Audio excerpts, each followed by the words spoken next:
Nous allons maintenant passer au dossier long et nous allons commencer par ce dossier 3. Il s'agit d'une patiente de 43 ans qui vient vous consulter pour des douleurs inflammatoires des deux mains évoluant depuis 1 mois. Ces douleurs siègent au niveau des métacarpophalangiennes, des interphalangiennes proximales des 2e, 3e, 4e rayons de la main droite et du poignet gauche, enfin des MCP et des IPP, des 2e et 3e rayons de la main gauche, et des 2 avant-pieds. À l'examen clinique, certaines de ces articulations sont d'ailleurs tuméfiées, c'est-à-dire qu'il existe des épanchements, et il existe aussi un épanchement au niveau du genou droit. Le reste de l'examen est sans particularité, sa tension artérielle est à 12,7, elle pèse 61 kg pour 1,66 m. Les questions qu'on vous pose sont les suivantes. À la première question, on vous demande quelles sont les caractéristiques des douleurs inflammatoires. Ensuite, on vous demande, face à ce tableau clinique, quels examens complémentaires biologiques vous proposez. La troisième question, on vous demande quel bilan radiologique proposez-vous. Finalement, vous décidez de la traiter par anti-inflammatoire non stéroïdien et antalgique en attendant les résultats des examens que vous avez prescrits aux 2 questions précédentes. Et elle revient vous voir 1 mois et demi plus tard avec les résultats de ces examens. Et sur le plan biologique, les résultats suivants vous sont fournis. La CRP est à 35, les facteurs antinucléaires sont négatifs et les facteurs rhumatoïdes aussi. Les radiographies sont les suivantes. On vous demande dans cette question de décrire ces radiographies.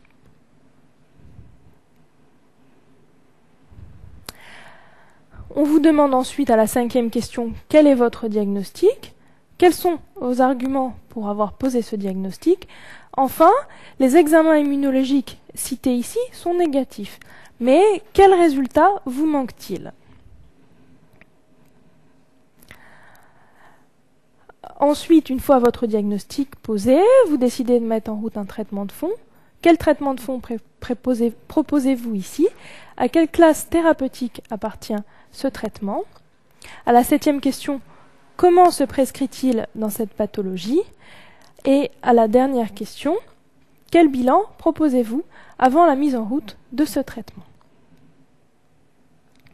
Donc, pour la correction maintenant, première question, quelles sont les caractéristiques des douleurs inflammatoires? Les douleurs inflammatoires, par opposition aux douleurs mécaniques, sont des douleurs qui prédominent la nuit, qui sont non calmées par le repos,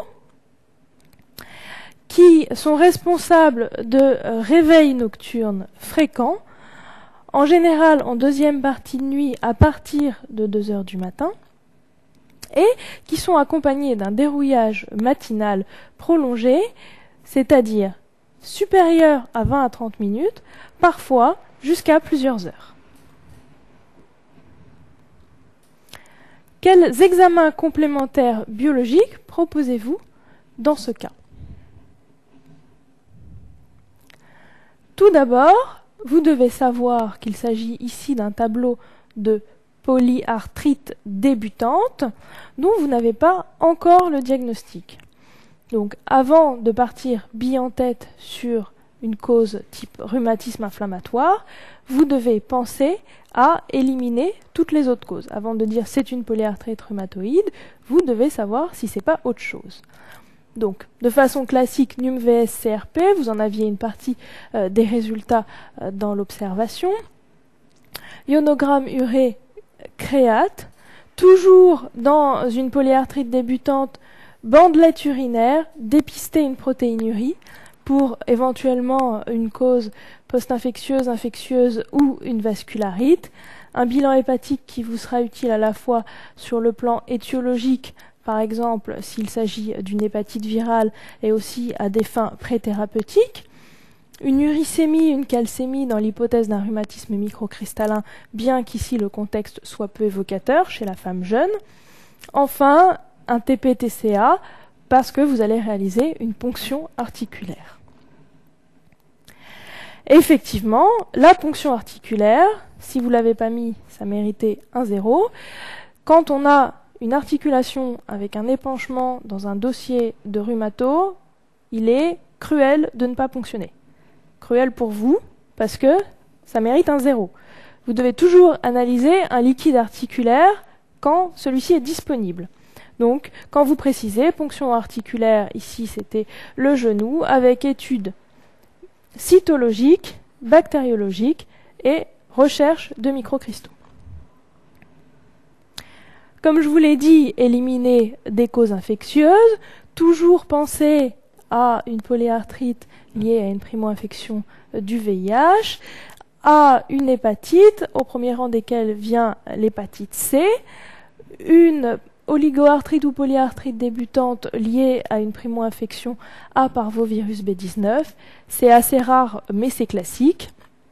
Et enfin, toujours faire une sérologie de Lyme, qui est une cause, je vous l'accorderai, plutôt de monoarthrite ou d'oligoarthrite que de polyarthrite.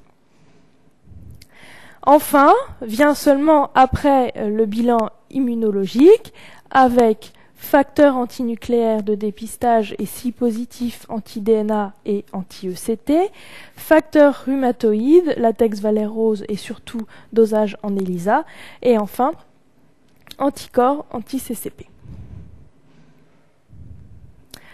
À la troisième question, vous demandez quel bilan radiologique proposez-vous dans ce tableau de polyarthrite débutante. Le bilan radiologique doit comporter de façon systématique des radios de main plus poignet sur la même plaque et de face. Ici, des radiographies de genoux, genou droit, mais plutôt de genoux de façon bilatérale et comparative. Une radiographie de bassin dans l'hypothèse d'une spondylarthropathie, par exemple rhumatisme psoriasique, à la recherche d'une sacroïlite, et dans le cadre d'une polyarthrite, à la recherche d'une atteinte de la coxofémorale. Une radiographie de thorax, parce que toujours on n'a pas éliminé les autres causes, les vascularites, les maladies générales qui pourraient aussi avoir des manifestations pulmonaires, et parce que dans la polyarthrite rhumatoïde, vous pouvez aussi avoir des manifestations pulmonaires. Et enfin, on le verra aussi à des fins pré-thérapeutiques. Et en dernier lieu, des radiographies de pied, avant-pied, de face, de profil et de 3/4 pour démasquer les érosions, et pied de profil éventuellement dans l'hypothèse d'une spondylarthropathie pour dépister les antésiopathies du talon ou calcanéenne. Finalement, en attendant les résultats de ces examens, vous traitez votre patiente par anti-inflammatoire et antalgique. Elle revient vous voir 1 mois et demi plus tard, CRP35, FAN négatif, facteur rhumatoïde négatif, et ces radiographies sont les suivantes. Décrivez les anomalies que vous voyez sur ces radiographies. Tout d'abord, comme je vous l'ai dit au dossier précédent, précisez de quel type de cliché il s'agit. Il s'agit de radiographie des deux avant-pieds de face. Que voyait-on sur ces radiographies de pied? On voit qu'il existe des érosions de la tête des 2 5e métatarsiens, donc érosion, 5e méta, classique, caractéristique de la polyarthrite, et caractère bilatéral. Par ailleurs, le petit plus, on voyait aussi qu'il existait des érosions de la tête des 3e métatarsiens, du 3e métatarsien gauche. Effectivement, vous voyez montrer par ces flèches ces érosions caractéristiques de polyarthrite rhumatoïde, leur caractère bilatéral, et enfin, on voyait ici qu'il existe aussi une érosion au niveau de la tête du 3e méta gauche. Quel est alors votre diagnostic? Sur quels arguments? Et quel examen immunologique vous manque-t-il? On en a déjà pas mal discuté. Il s'agit donc ici effectivement d'une polyarthrite rhumatoïde, cette polyarthrite rhumatoïde étant poussée. Quels sont vos arguments? Tout d'abord, il s'agit d'une femme. La polyarthrite rhumatoïde est plus fréquente chez la femme. L'âge de début classique, 40-50 ans ou périménopause. Il existe à la fois des douleurs articulaires qui sont d'horaire inflammatoire, mais aussi des synovites caractéristiques de ce rhumatisme. Ces anomalies, arthralgie et synovite, sont bilatérales et symétriques, par opposition à ce que l'on pourrait retrouver dans des rhumatismes apparentés aux spondylarthropathies. Ils sont plutôt asymétriques. Enfin, vous retrouvez sur les radiographies des érosions extrêmement caractéristiques de la tête des 5e métatarsiens. Et pour le diagnostic de polyarthrite rhumatoïde plutôt qu'un autre rhumatisme inflammatoire ou qu'une autre maladie générale, l'absence de signes extra-articulaires. Quel examen immunologique vous manque-t-il? Il vous manque ici le résultat des anticorps anti-CCP. Peut-être l'aviez-vous prescrit à la question 2. Il fallait le faire. Pourquoi? Parce qu'on sait que ces anticorps sont précoces, sont positifs plus précocement que les facteurs rhumatoïdes dans cette pathologie, qu'ils sont aussi un peu plus sensibles que les facteurs rhumatoïdes, et surtout qu'ils sont beaucoup plus spécifiques. Enfin, vous êtes dans un tableau de polyarthrite rhumatoïde classique. Quel traitement de fond proposez-vous en première intention? À quelle classe thérapeutique appartient ce traitement? Il fallait bien évidemment répondre traitement par méthotrexate. C'est quand même le traitement de première intention dans cette pathologie, avec le meilleur rapport bénéfice-risque, bien évidemment en l'absence de contre-indication. Quelle est sa classe thérapeutique? Il s'agit d'un médicament qui est aussi utilisé en cancérologie. C'est un médicament de la classe des antimétabolites qui appartient plus spécifiquement au groupe des antifoliques. C'est effectivement un inhibiteur compétitif de l'enzyme dihydrofolate réductase. À la 7e question, vous demandez comment se prescrit ce médicament dans cette pathologie. Vous devez savoir répondre de façon formelle à cette question. Comme on l'a dit, c'est le médicament probablement le plus prescrit dans la polyarthrite rhumatoïde. Son mode de prescription est assez particulier et vous devez le connaître, entre guillemets, par cœur. Comment ça se prescrit? Donc le méthotrexate, c'est une prise par semaine. Pas une fois par jour, une fois par semaine. Dans 90%, 99% des cas péros, on peut aussi le prescrire par voie IM et de façon plus récente par voie sous-cutanée. Je vous ai dit que c'était un médicament qui était aussi utilisé en oncologie dans les pathologies type hémopathie et on n'utilise pas du tout les mêmes doses dans la polyarthrite rhumatoïde et dans les rhumatismes inflammatoires que dans les pathologies néoplasiques et les pathologies malignes. Donc même si vous ne connaissez pas la dose qui est de 0,3 mg kg semaine, soit environ entre 12,5 et 20 mg en fonction des poids des patients, vous devez préciser qu'il se prescrit, contrairement aux pathologies malignes, à faible dose. Et ce médicament, on a vu par son mécanisme d'action que c'est un inhibiteur des folates, il doit être associé de façon systématique à une supplémentation en folates. Le plus souvent par spéciafoldine, qui peut être pris à distance du méthotrexate, le plus souvent dose à dose, 48 heures après le méthotrexate. Le but de cette supplémentation en folates est de limiter les effets secondaires du méthotrexate, et en particulier les effets secondaires hématologiques.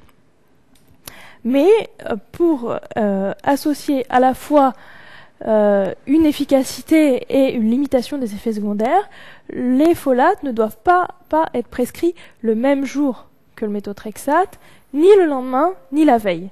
Donc vous devez avoir une fenêtre de 48 heures de chaque côté par rapport au jour de prise du méthotrexate, pour pas que, si vous voulez, cet antidote soit administré en même temps que le médicament et donc en diminue l'efficacité.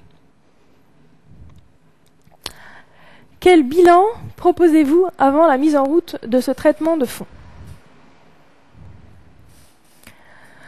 Tout d'abord, vous êtes ici dans une pathologie chronique articulaire avec un potentiel destructeur. Vous instaurez un nouveau traitement, en particulier un traitement de fond. Il va falloir que vous ayez des critères à l'initiation du traitement pour pouvoir suivre votre patient, savoir si votre traitement est efficace. Donc vous devez faire, avant toute introduction d'un traitement de fond dans les maladies rhumatismales, le bilan de la maladie. Donc évaluation de l'activité de la polyarthrite rhumatoïde. Comment on fait ça? De façon simple, cliniquement. Combien de synovites et quelles articulations sont touchées? Et combien d'articulations douloureuses? Vous demandez aussi au patient d'évaluer sa douleur, d'évaluer l'activité de sa maladie. Vous faites quelques examens complémentaires, en particulier un bilan inflammatoire VS-CRP, et vous poulez tout ça dans des scores cliniques d'activité, comme le DAS28, qui est le score que vous devez retenir dans la polyarthrite rhumatoïde. Ici, ce n'était pas le cas puisque vous veniez de faire les radios, mais si vous êtes dans un dossier où vous devez introduire un traitement de fond et que les radios n'ont pas été faites depuis longtemps, il faut aussi represcrire des radios, au minimum mains et pieds. Tout ça pour le bilan de la polyarthrite.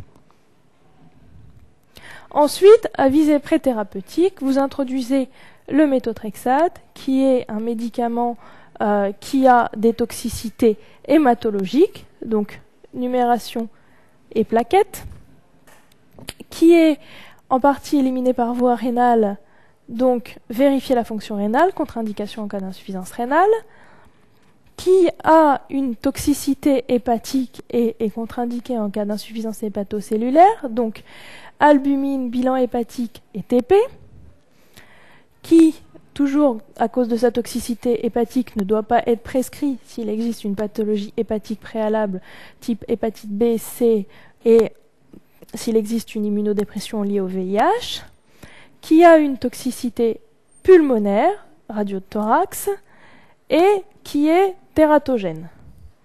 Donc, bêta-HCG, ici la patiente était un peu âgée pour les bêta-HCG, mais si vous êtes dans un dossier où la femme est jeune, vous mettez bêta-HCG.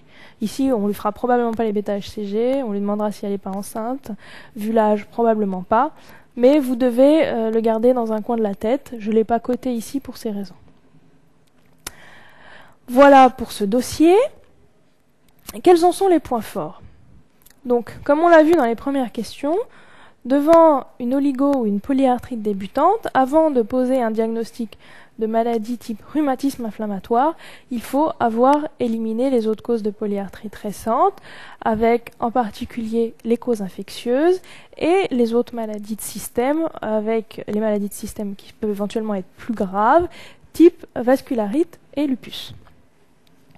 Toujours faire une ponction avec analyse du liquide articulaire quand vous avez une grosse articulation ponctionnable dans un dossier de rhumato, ça vaut un 0. Enfin, vous devez connaître, comme on en a discuté, l'intérêt du dosage des anticorps anti-CCP par rapport aux facteurs rhumatoïdes, c'est-à-dire retenir qu'ils sont un peu plus sensibles, beaucoup plus spécifiques et surtout très précocement positifs, voire positifs bien avant le début de la polyarthrite clinique. Connaître par cœur le mode de prescription du méthotrexate, traitement prescrit en première intention, même s'il y en a d'autres qui ont la MM, dans cette pathologie en première intention, c'est quand même celui qui est le plus fréquemment prescrit quand il n'y a pas de contre-indication. Et enfin, dans le cadre des maladies chroniques, qu'on soit dans les rhumatismes inflammatoires, en rhumatologie ou éventuellement dans d'autres spécialités, quand vous mettez en route un traitement, en particulier un traitement de fond, vous devez pouvoir évaluer l'efficacité de votre traitement et donc faire le bilan de la maladie au début du traitement. Je vous remercie de votre attention.